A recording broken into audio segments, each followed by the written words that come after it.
Do you remember your 18th birthday? Do you remember what you did? Did you have dinner with your family? Maybe you threw a party with your friends. Maybe you went to a nightclub for the first time without having to use a fake ID. Or maybe you smashed all your tennis rackets in front of hundreds of spectators. On my 18th birthday, I was competing in a tennis tournament. And I remember this sudden feeling of something physically snapping inside of me. And I remember smashing my tennis racket into the court over and over and over again until it didn't look like a tennis racket anymore. Then I stormed over to the bench by the umpire's chair and I plucked out the rest of my rackets and I sculpted each and every one of them into mangled bits of abstract art. I remember the silence of the crowd. And I remember the stunned look on my opponent's face when I walked over to his side of the court to shake his hand and forfeit the match. This was my last professional tennis match, and it was my first experience of burnout. So after I quit tennis, I went to business school, and I started building and acquiring businesses of my own. A couple ended in successful exits, while others crashed and burned. And after 2 more horrific encounters with burnout over that decade, I began to look for answers. I spent the next few years researching the connection between ADHD, burnout, and flow. And today, I work with burnt out creatives and entrepreneurs with ADHD. And I love my job because I get to work with the most fascinating people. The other reason I love my job is because it's really, really easy. All I do is help my clients harness their true nature. And the rest takes care of itself. Because once they've harnessed their true nature, everything in their lives, including themselves, starts to flow. They become immune to burnout. And the journey to achieving their goals becomes quicker, easier, and a lot more enjoyable. And the aim of this talk is to show you how you can do the same. So first, I'm going to explain why we continue to burn out no matter how much success we have. Then I'm going to explain why we are experiencing less flow than ever before. Even though we're spending more time and more money priming ourselves for flow, we are getting less and less of it. Even though we've read countless books on how to improve focus and be more productive, even though we're tracking our sleep and having cold showers and attending breathwork classes, we just can't seem to get into flow very often or for very long. And once I've explained why this is happening, I'm going to introduce you to a very simple concept called Flowjo. And I'm going to explain why Flowjo is the perfect cure for burnout, why it's the key to unlocking your full potential, and why Flowjo makes that journey to achieving your goals so much quicker and easier and a lot more fun. And then I'm going to show you how to find your Flowjo and how to master it in 3 simple steps. So, back to my story. What happened that day? What caused me to throw such a big tantrum in front of hundreds of people? Why did I burn out? And to answer that question, we need to go back to when I was 11 years old. I was always getting into trouble at school, and I spent more time on home suspension than I did in the classroom. And on the school's recommendation, my mum took me to see a pediatrician who diagnosed me with attention deficit hyperactive disorder, ADHD. Back in those days, ADHD carried a lot of stigma. It was not a label you wanted. And since I was the only adopted child being raised by a single white mother, I already had enough labels at school. So Mum and I kept it a secret. And because the only medication available back then was straight up meth, my mum decided against any medication at all. So I continued to struggle in the classroom. But luckily for me, I could hyper-focus on things that I truly enjoyed. And one of those things was tennis. I could play for hours and hours without getting bored. My mind would finally go quiet, and my body knew exactly what to do. Now, I didn't have a name for this at the time, but what I was experiencing was flow. And we've all experienced this before. It's that altered state of consciousness where we are totally absorbed in the present moment and where every action and every decision seems to flow perfectly and effortlessly, right? It feels amazing, right? Well, I became addicted to flow because it was the only time when my mind didn't feel scattered or restless. And it was the only time where I experienced peace. And as my tennis improved, I began to secure more and more sponsorships. I loved the free clothes and the free equipment, but one of the sponsors I secured was actually more like an investor. The deal was he would pay for all my training, all my travel, and all my living expenses in exchange for a percentage of the prize money that I won on tour. Now, whilst this alleviated a lot of financial pressure on my mum, it created a lot of pressure on 16-year-old me to perform. I knew that the only way my investor would ever make $1 out of me was if I reached the top 50 in the world. And deep down, I knew I was a really long way away from achieving that goal. And suddenly, my relationship with tennis changed. Suddenly, every training session, every tournament, every moment of the day, I felt pressure, pressure, pressure. The tennis court was no longer a sanctuary where I could drop into flow and escape the chaos of my mind. The tennis court had become the place where the noises in my head were the loudest. Now, while the pressure played a role, it wasn't the main reason I burned out. The underlying cause is much more interesting, and it has to do with the relationship I had with myself, which you'll see in just a moment. So, later that year, I got permission from the state education department to drop out of school, study remotely, and compete on the pro tennis circuit full time.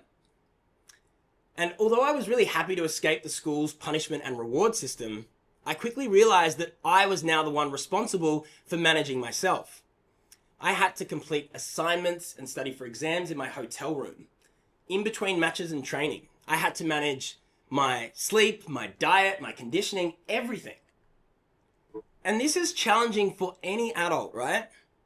But for an unmedicated teenager with ADHD, it was like herding cats on Red Bull. The chaos and the clutter in my mind made it impossible to organize and prioritize effectively.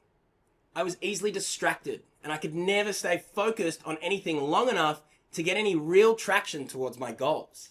I struggled to start or finish things that felt boring or difficult, and I was so impulsive that I kept rebelling against myself. And I felt so restless and dissatisfied with what I had achieved each day that I could never switch off when the day was done. Now, it doesn't matter whether you've been diagnosed with ADHD, or you suspect you may have ADHD, or you think that ADHD is an overdiagnosed excuse that adults use to behave like children. What matters is whether you are experiencing any of these symptoms, and whether these symptoms are making your life harder than it needs to be. Rather than having a permanent neurodevelopmental disorder like me, you may just be experiencing a temporary condition called VAST, which mimics the same symptoms as ADHD. Now, VAST stands for Variable Attention Stimulus Trait, and it's caused by chronic cognitive overload. And the cause of this cognitive overload is due to the way digital technology has integrated into every aspect of our lives today. We now essentially live in an ADHD world. Our phones have hijacked our brain's reward system and turned us all into dopamine junkies. So for all of those who don't have ADHD, welcome to the jungle. Because we're all struggling with the same symptoms. And the solutions to these symptoms are more or less the same, regardless of whether you have ADHD or not. And it has to do with the relationship we have with ourselves, which, as I mentioned, is the real reason I burnt out and the real reason I quit tennis. Now, I've drawn a highly sophisticated diagram to illustrate this relationship with myself. The gentleman who appears on horseback is my higher self, who I call the general. He's the one that sets the strategy and the vision. And as you can see, he has two weapons of choice to make sure everything goes according to plan. He has a tasty carrot dangling from the end of a fishing rod, and his trusty discipline stick with a spike on the end for good measure. Now, see the guy crawling along the ground? He's also me. This is my lower self, who I call the workhorse. And he's the one who actually does the work. So it was my general who set up this audacious goal of being the best tennis player in the world, and it was up to my workhorse to make it happen. But my general had no patience or compassion for my workhorse. In fact, he resented my workhorse from being so far away from achieving my ultimate goal.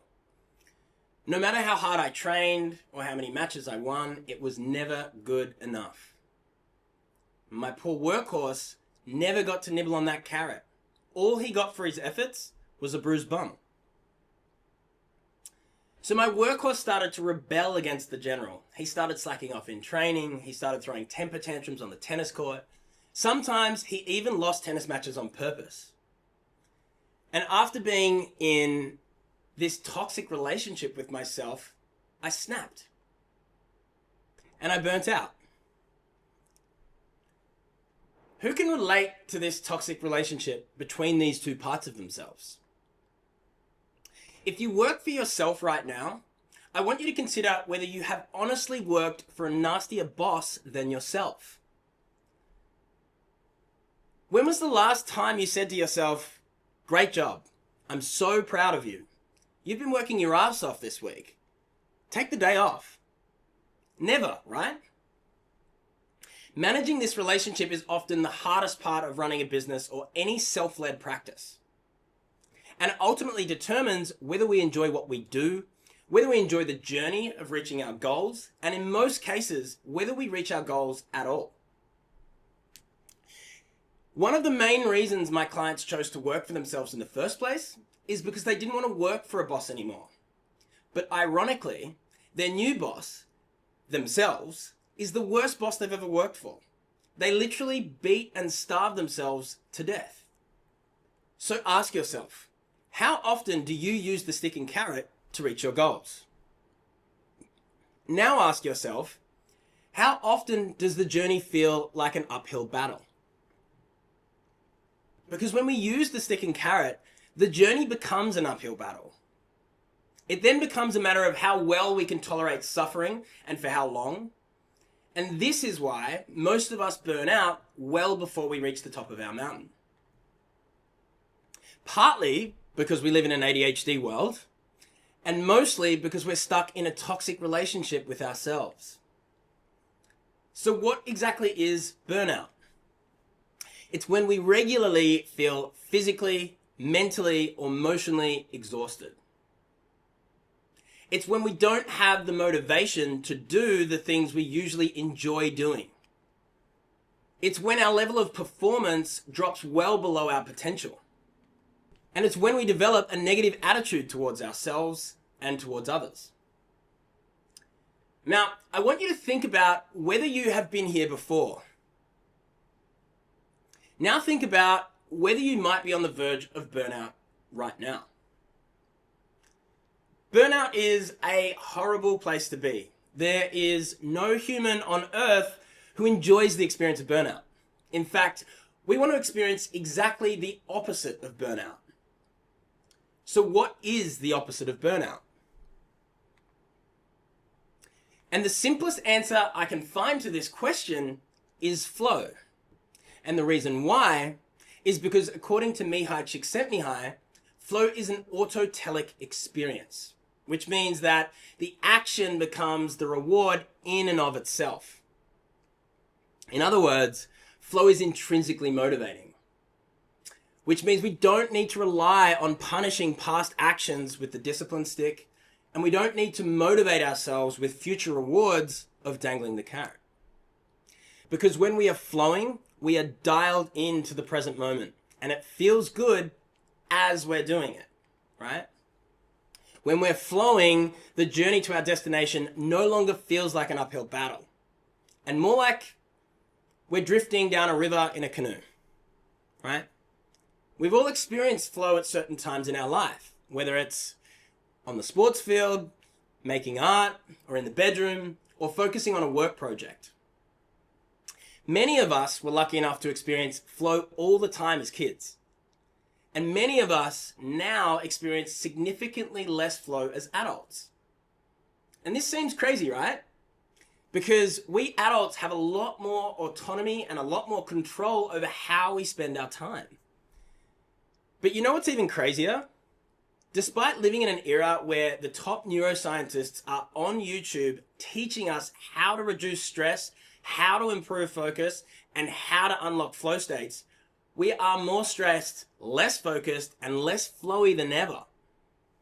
And despite the fact that we're spending more time and more money priming our biology for flow, the research shows that we're experiencing less and less of it.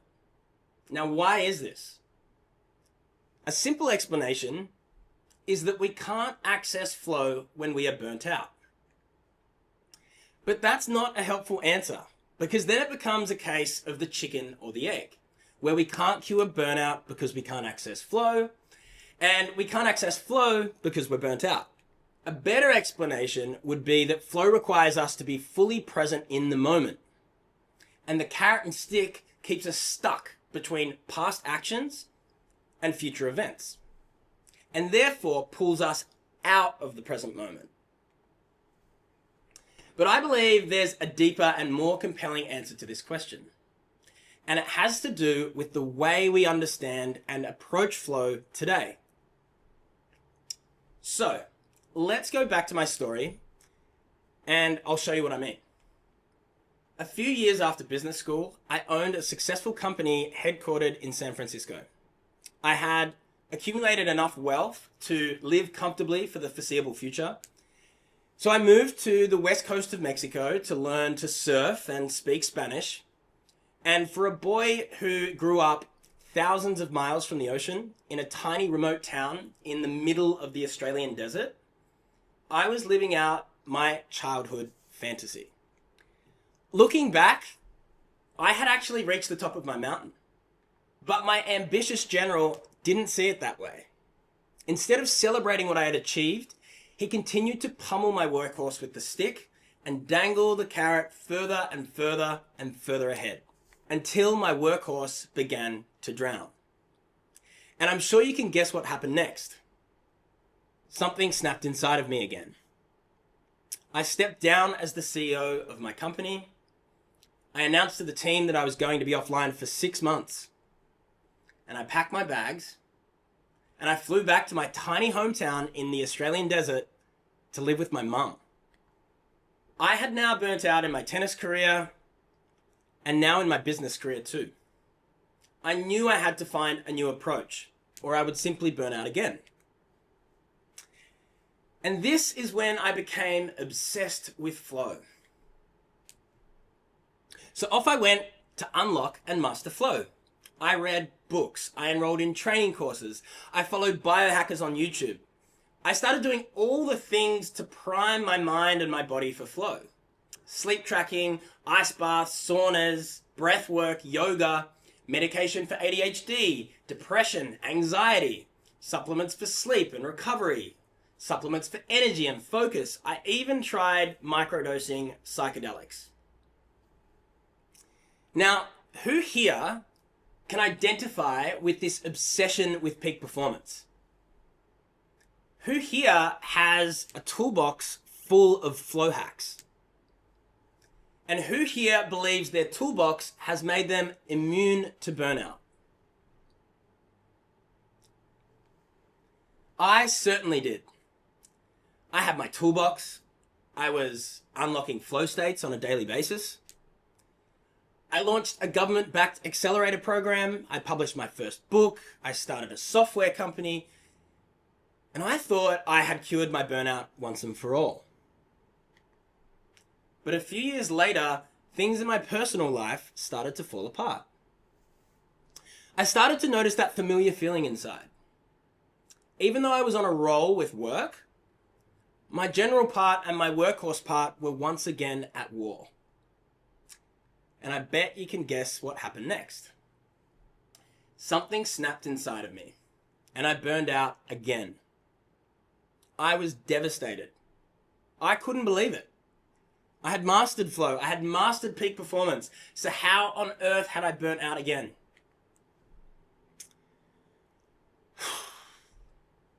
I retraced my steps and I began to look for more answers. I interviewed hundreds of founders about their experience with burnout, and I studied everything I could about the connection between burnout, ADHD, and the neuroscience of flow. And then one day, I stumbled across this incredible poem called There's a Hole in My Sidewalk by Portia Nelson. The first chapter goes, I walk down the street. There is a deep hole in the sidewalk. I fall in. I am lost. I am hopeless. It isn't my fault. It takes forever to find a way out. Chapter 2. I walk down the same street. There is a deep hole in the sidewalk. I pretend I don't see it. I fall in again. I can't believe I'm in the same place. But it isn't my fault. And it still takes a long time to get out. Chapter 3. I walk down the same street. There is a deep hole in the sidewalk. I see it is there, but I still fall in. It's a habit. My eyes are open.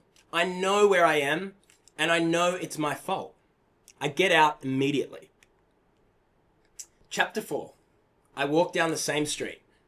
There is a deep hole in the sidewalk, and I walk around it. Chapter 5. I walk down another street. When I finished reading this poem, it hit me like a ton of bricks. I had fallen into the same hole 3 times. In other words, I had climbed 3 mountains, and it didn't matter if I reached the top of that mountain or whether I could unlock flow states whenever I wanted. Climbing these mountains always led to the same outcome: burnout. So I began to ask myself, how could I break this pattern of behavior? What could a totally different path look like? What if I don't need to climb another mountain at all? What if there's a river? And what if that river winds through the mountains? What if there's a canoe by the riverbank? And as I reread over some ancient Eastern texts on the topic of flow, it struck me like a thunderbolt. In the East, flow is our natural state of being. We already have a limitless source of flow within us. The problem is that we are often so blocked there is no space for flow to emerge. See, the way we understand and talk about flow in the West is getting narrower and narrower and narrower. But if we look back in history, the concept of flow has been around forever. The ancient Greeks called it enthusiasmos. The Zen Buddhists called it zazen. The Taoist monks called it wu wei. Friedrich Nietzsche even called it Rausch, and Abraham Maslow called it peak experiences. And then Mihai Csikszentmihalyi called it flow. And in the decades since, flow has become synonymous with peak performance. And it is true, studies have shown that we can be up to 5 times more productive when we are in a flow state. But the problem is we've become so obsessed with hacking our biology to achieve these temporary flow states that we're not approaching flow holistically. We're not embodying flow as a way of being. And we know that you can master the art of unlocking flow states and still burn out. There are countless examples of athletes and artists and entrepreneurs who have reached the top of their mountain only to have their career or their personal life or both fall apart. And that's because a flow state is a temporary state of altered consciousness. Studies show that we can access this state on a regular basis for up to 4 hours a day, thereabouts. And these are the Beyoncés and the Michael Jordans of the world who have an entourage of performance experts helping them do it. So we can't live in a flow state, which means the way we think about flow today doesn't actually capture the full picture of what it actually means to truly flow. There's a critique of Western medicine that we often focus on treating the symptom rather than the underlying cause. And I think a similar critique can be made to the way that we approach flow today. We often borrow theories and practices from the East, but we only focus on what we can measure and quantify through math and science. As soon as we could measure the positive impacts of meditation, it became a multi-billion-dollar industry overnight. And now that neuroscientists have made the link between flow states and peak performance, we've all become obsessed with hacking our biology to get more flow. And the irony is that most of us are using the same damn stick and carrot to do it. We are much more likely to buy a wearable sleep tracking device than we are to address the thing that is actually causing us to lose sleep in the first place. In other words, rather than removing the problem to create space for flow to emerge, we tend to add more and more solutions. And whilst they are somewhat effective in momentarily relieving the symptoms, they rarely address the underlying cause. And this is the reason we are experiencing less flow. Because the meaning of flow in the West has been reduced to a temporary state of peak performance. And the way we are taught how to unlock and master flow has been reduced to a long list of biohacking solutions, right? Whereas in the East, flow is all about aligning with our true nature. And instead of trying to restore the true meaning of flow to its historical roots, I decided to have a little bit of fun and make up my own word. I took the word flow and I mashed it together with the word mojo. Now, mojo is an Afro-Caribbean word that means unique magical power. And your mojo is like your superpower, right? Your secret sauce, the essence of what makes you uniquely you. So I mashed these two words together to create a new word.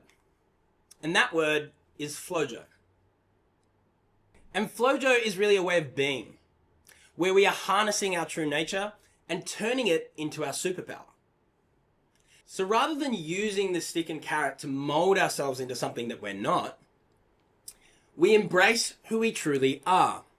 We channel what we're good at, what we are passionate about, and what makes our lives meaningful. And we do the things that feel autotelic, the things that feel good as we're doing them.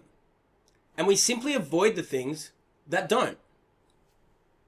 And I believe that Flowjo, or whatever name you want to call it, is the fastest, easiest, and funnest way to unlock your full potential and truly enjoy the journey of reaching your goals.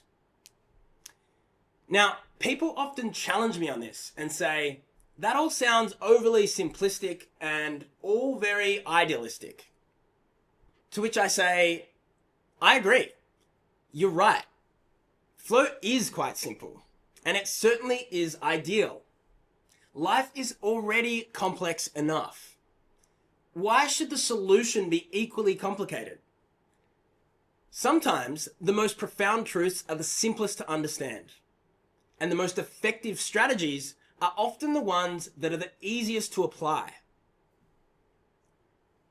And what I've learned since discovering Flowjo is that all I need to do is remove the things that are blocking me from flow in the first place. See, if we imagine our life is like a river, when our river is flowing, we feel energized, we feel happy, we feel fulfilled. And we're flowing towards our destination, wherever that may be. And when boulders block the water from flowing along its natural course, we feel depleted, we feel unhappy, we feel unfulfilled. Now, we all know that life is full of boulders. There are new ones appearing every single day. But when we let these boulders build up over time, the less our river flows, and the more likely we are to burn out. Now, the inverse is also true. If we can identify what is blocking us from flow and we remove that boulder from our river, water begins to trickle. And if we continue to remove the boulders that keep us blocked from flow, we'll begin to experience more and more flow in our lives. So, how do we get our river to flow like this? How do we identify which boulders to remove? And what do we need to do to remove these boulders from our river? And the answer is simple. We embrace our true nature and we align everything in our life accordingly. I'll give you a couple of examples. I had a client called James. He's a fashion designer with ADHD and one of the most creative humans I know. He's dressed celebrities, he's headlined fashion shows, and he's built a cult-like following around his brand. And one of his greatest ambitions was to set up his very own production factory, where he could make his innovative suits in-house. And it took him a while to set up that factory. But once he did, he realized that he spent most of his time managing people and stressing about production. This meant he had less and less time to do what he loved, which was to design and revel in the creative flow. James told me that he had fallen out of love with his business, that he was deeply unhappy, and he was on the brink of burnout. So I asked him, "What are you going to do about it?" And he said, "I guess I'll keep growing the business until I can afford to hire a production manager." But the problem was, James and I both knew he would burn out well before he got to that point. And this is why he felt stuck and why he had fallen out of love with what he does. Because his river wasn't flowing anymore. So I asked him, what boulder can you remove now? What keeps zapping your energy? And what is not aligned with your true nature? And the reason I asked him this is because flow is all about the flow of energy. When we are in alignment, energy flows both ways. The energy we put into someone or something flows back to us. When an aspect of our business or personal life is out of alignment, energy only flows one way. It does not flow back to us. And what James realized is that he had gone from being a creative artist to a factory manager. And managing a factory did not align with his strengths, nor his passions, nor his purpose.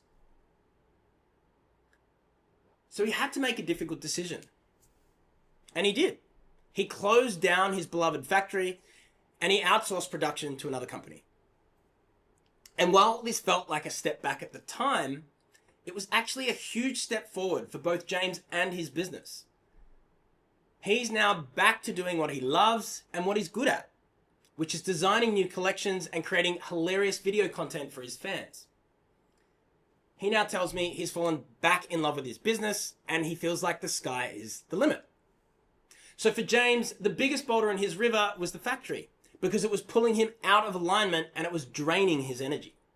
He wasn't leveraging his strengths or doing the things that brought him joy. And as soon as he removed this boulder, things in his life began to flow again. James found his Flowjo by refocusing his energy on the things that were aligned with his true nature. In other words, he started doing the things that are autotelic, where the action becomes the reward in and of itself. I'm going to give you one more example of another client who was also on the brink of burnout. He owned 4 cafes and worked 10 to 12 hours a day, 7 days a week. And despite his efforts, none of his cafes were very profitable. And he had little time and little energy for his fiance, his family, or his friends. And when I asked him what the top of his mountain looked like, he saw a successful business that was profitable, gave him the freedom and the flexibility to enjoy his life with the people he loved.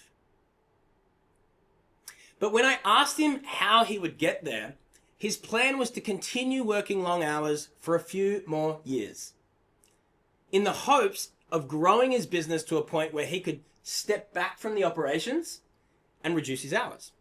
In other words, he planned on using the same stick and carrot to slowly and painfully inch towards the top of his mountain. And when I asked him how confident he felt about this plan, he broke down and he began to cry. Because deep down, he knew he was stuck in an impossible situation.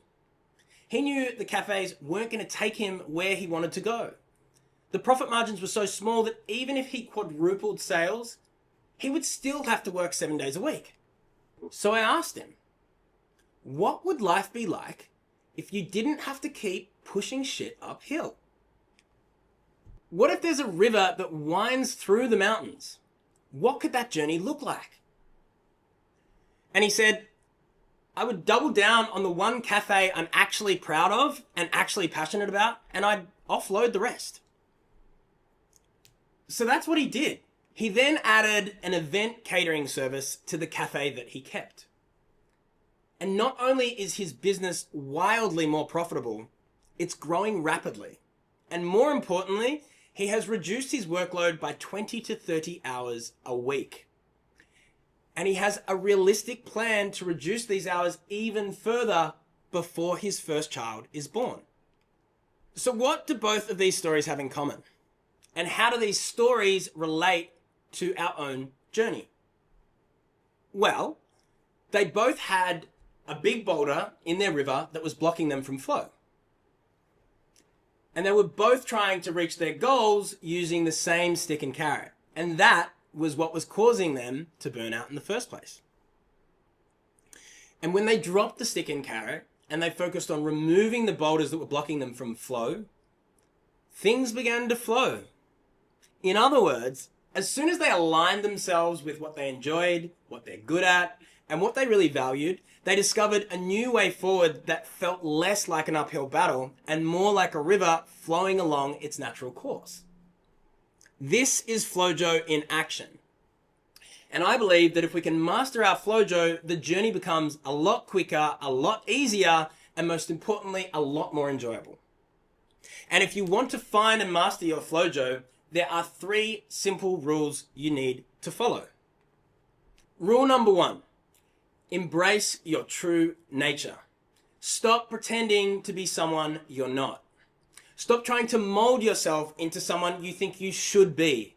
In other words, leave yourself alone. Start tapping into what feels good. Start focusing on what truly lights you up. Start leaning into what comes naturally to you. Start honing in on the things that you are uniquely good at. In other words, own who you really are. Embrace yourself. This is how your true nature becomes your superpower. See, when you leave yourself alone, when you stop trying to mold yourself into somebody else, when you truly embrace who you are, you realize you don't have to change yourself to fit the world you live in. You realize you can shape your world to fit you. It took me a really long time to learn this lesson. As someone living with ADHD, I never felt like I fit into any world. And it wasn't until I started embracing this rule and following this rule that I began to find my Flowjo. Which brings me to rule number 2. Remove the boulders. Identify anything in your world that does not align with you. If it does not align with your true nature, if it does not align with your strengths, your interests, your passions, your purpose, your values, it's a boulder. And the easiest way to pick a boulder is to ask yourself, where does the energy flow? When I put my energy into this task or this person or whatever it is, does the energy flow back to me? Because if it doesn't, it's a boulder. Here's the thing about Flowjo. When energy stops flowing at work, it stops flowing at home. And when it stops flowing at home, it stops flowing at work. You can try to separate and compartmentalize your life, but that's not how energy works. You only have one river, and it all needs to flow. Sometimes removing a boulder in your personal life can lead to the biggest wins in your professional life. The less boulders you have, the more flow you get. This is such a simple rule to live by. But living by this rule can seem really difficult at first. Because when you remove your big boulders, there are often big decisions to make and scary actions to take. And this is why we tend to avoid these big boulders and only focus on the pebbles. This is when we reach for our toolbox of flow hacks to relieve the symptoms of stress and overwhelm and exhaustion and unhappiness and burnout. And while they provide temporary relief and marginally improve focus and performance, they never fix the underlying cause. And if you want to become immune to burnout and reach your goals in less time with less effort and more fun, you must remove the boulders first. Flow hacks alone will not get you there. And once you've removed the thing that is blocking you from flow, those same hacks evolve from being band-aids to rocket fuel, taking your performance to another level. Remember that Flowjo is your natural state of being. There is an infinite reservoir of flow that exists within you. All you need to do is remove the boulders that are blocking you. And the bigger the boulder, the more space you create for flow. And often, the biggest boulder isn't some task you hate doing or some person who brings you down. Often the biggest boulder is the one within you. It's how you think about yourself. It's how you talk to yourself. And it's how you treat yourself. Which brings me to my third and final rule. Team up with yourself. Don't forget that you are stuck with yourself for life. There's no quitting you. There's no handing in your resignation. So you may as well end the war and enjoy each other's company. Now that you live in an ADHD world, where your mind is constantly being hijacked and pulled in a million different directions, you need this inner teamwork more than ever. If you don't repair and nurture this relationship between your parts, they will continue to work against each other and sabotage your journey every step of the way. But when you choose to team up with yourself, everything changes. Imagine if your general dropped the stick and carrot and stopped riding you. Imagine if you stopped setting unrealistic demands and punishing yourself when you don't meet them. Imagine if you stopped barking orders and criticism in your ear all day.